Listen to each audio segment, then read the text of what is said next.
உங்க பசங்க higher secondary, primary, nursery அப்படின்னு என்ன ஸ்டாண்டர்ட் படிச்சாலுமே கண்டிப்பா இந்த வீடியோ உங்களுக்காக தான்.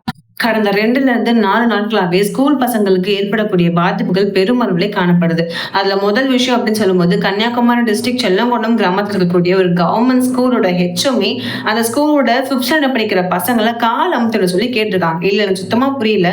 5th ஸ்டாண்டர்ட் பசங்க உங்க கால் அமுத்தி விடுறதுக்காக தான் அவங்க பேரண்ட்ஸ் அவங்க ஸ்கூலுக்கு அனுப்புறாங்களா?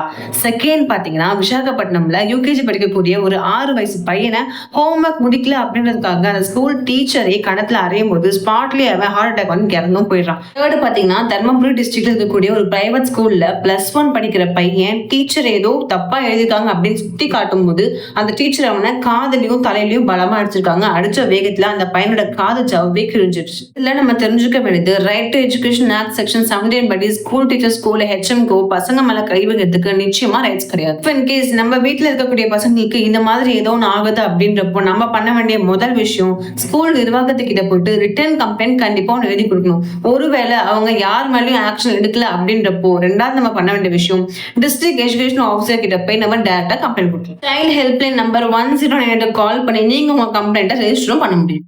நான்காவது, ஸ்கூல் ஸ்டூடெண்ட்ஸ் பிசிக்கல் பனிஷ்மெண்ட் அப்படி இல்லைன்னா மென்டல் அபியூஸ் ஆகியிருக்காங்க அப்படின்றப்போ சைல்ட் வெல்ஃபேர் கமிட்டிக்கு நீங்க டைரக்டா கால் பண்ணி உங்க கம்ப்ளைண்ட்டை ரெஜிஸ்டர் பண்ண முடியும். கார்போரல் பனிஷ்மெண்ட் அப்படின்றது national commission for protection of child rights guidelines படி கண்டிப்பா தப்பு. டீச்சர் ஸ்டூடெண்ட்ஸை ரைட் வேல கொண்டு போகணும் அப்படின்றதுக்காக கண்டிக்கிறது முக்கியம் தான். ஆனா அதையே ரீசனா வச்சு ஸ்டூடெண்ட்ஸ்க்கு மென்டல் அபியூஸ் பண்றதோ இல்ல பிசிக்கலி பனிஷ்மெண்ட் கொடுக்கறதோ அப்படின்றது சட்டத்துல யாருக்குமே இடம் கிடையாது. இந்த வீடியோவை முடிஞ்ச அளவுக்கு எல்லாருக்குமே ஷேர் பண்ணி அவேர்னஸ் கிரியேட் பண்ணுங்க. அண்ட் இது போல் லீகல் கண்டென்ட்ஸ்க்கு மறக்காம பேஜை ஃபாலோ பண்ணுங்க.